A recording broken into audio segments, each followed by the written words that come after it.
Liverpool continued their fine winning form as they came from behind once again to beat Crystal Palace. In today's video, we'll of course discuss the big talking points from the game, whilst also going over all the latest Liverpool news from the last 24 hours. That includes why the club is set to smash a club record. There is so much to cover in today's video. And hello everybody, welcome back to the channel guys, I hope you're all well. Before we do get into today's video, as always, please do smash that like button and subscribe to the channel for daily Liverpool content. There was a pretty loud reception for Mohamed Salah following his 200th goal for Liverpool, with Jurgen Klopp revealing the scenes in the dressing room. After 2 games without a goal, Salah ended his wait for a landmark strike for the club, hitting his 200th to make it 1-1 at Crystal Palace on Saturday. It was far from his finest, but it was a momentous one for the Egyptian, who becomes only the 5th player in history to score 200 or more for Liverpool. Joining Ynwa on 346, Roger Hunt on 285, Gordon Hodgson on 241, and Billy Liddell on 228 on the list, Salah has long cemented his legend at Anfield, while his effort at Selhurst Park also saw him move joint 10th among the all-time Premier League goal scorers on 150. After making 199 in the 4-0 win over Lask on November 30th, Salah was made to wait for his milestone, and as Klopp revealed in his post-match press conference, so too were his teammates. Pretty impressive, reflected the manager, who presented his number 11 with a special Salah 200 t-shirt in the dressing room. We've carried that shirt already for 2 weeks with us, now finally we could give it to him. It was pretty much the best moment to score it, to be 100% honest.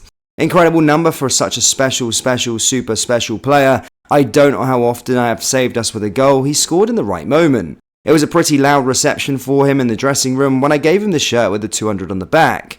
The players were asking for a speech, but you'll have to ask him if he gave one, because I had to go for a media work then, so I don't know.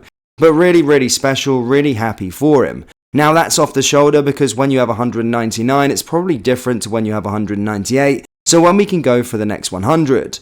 Of those to score 50 or more for Liverpool, only Hodgson 1.56 and Luis Suarez 1.62 had a better games per goal ratio than Salah with 1.64. His influence on Klopp's side cannot be undersold, with the importance clearly not lost on his teammates on Saturday.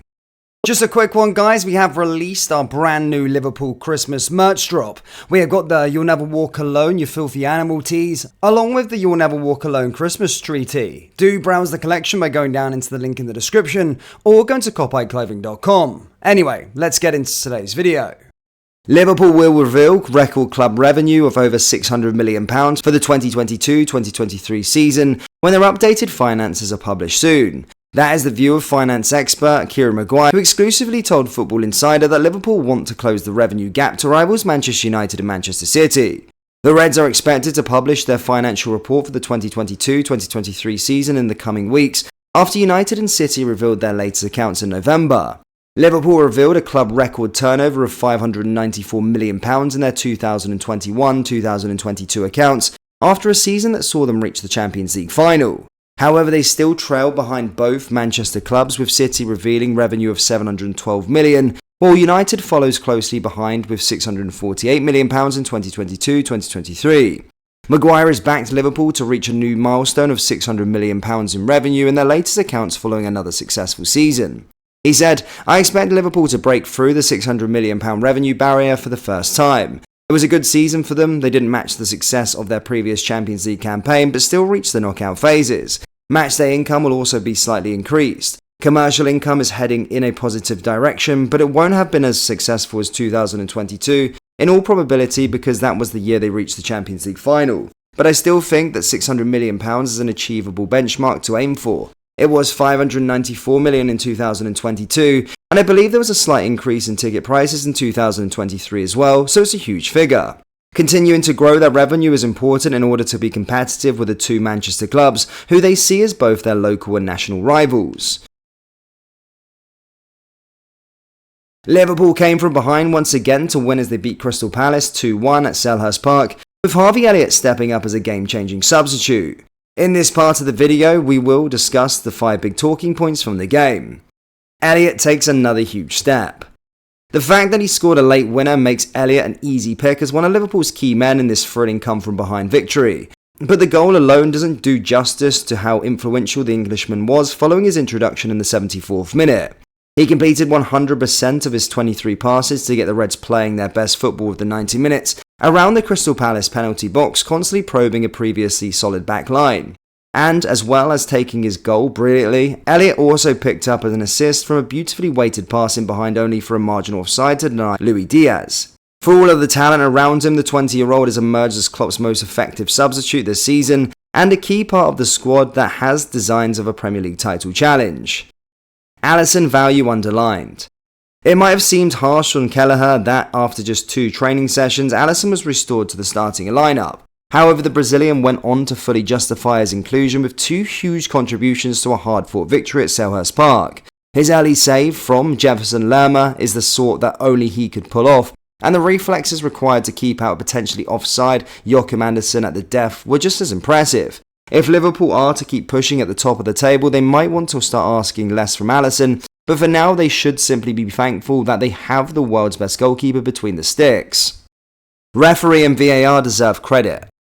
We always point out when referees make mistakes, and so it's only fair to be as just as loud when the officials do their job well, as the case was today. Yes, it perhaps took a little long for a Crystal Palace opener to be ruled out for a shove on Wataru Endo, but Liverpool know better than anyone speed can sometimes come at a cost of the correct decision. Meanwhile, the Reds can have a few complaints about the penalty awarded against Jarell Quansah, a call that no doubt would have been made quicker had the ball left play beforehand. Andy Madley was also absolutely spot on for his decision to send off Jordan Ayew for a second bookable offence, with a previous yellow card no excuse for cynically hacking a player down on the counter. Of course, many will forget to credit the referees after such a strong showing, but that does not feel fair given the stick they tend to get whenever things go wrong. Quansah shows risk behind Klopp's call. If Klopp's press conference declarations regarding Liverpool's transfer plans are to be believed, then they do not plan to sign a Joel Matip replacement in January, and that can only because they have faith in Quansah to step up in his teammates' absence, as proven by his inclusion ahead of both Joe Gomez and Konate. Unfortunately, the potential folly of backing of the teenager to fill the void of such an experienced campaign was underlined as he gave away a penalty with a clumsy challenge to Jean-Philippe Mateta. To be fair to Quansah, he was largely flawless up to that point, but the demands of playing for Liverpool are such that even rare mistakes will invite criticism. So if today's outing perhaps suggests the youngster isn't yet ready to show the consistency required, then you wonder if the Reds might have to rethink their policy for the mid-season window. Is context king again for Liverpool?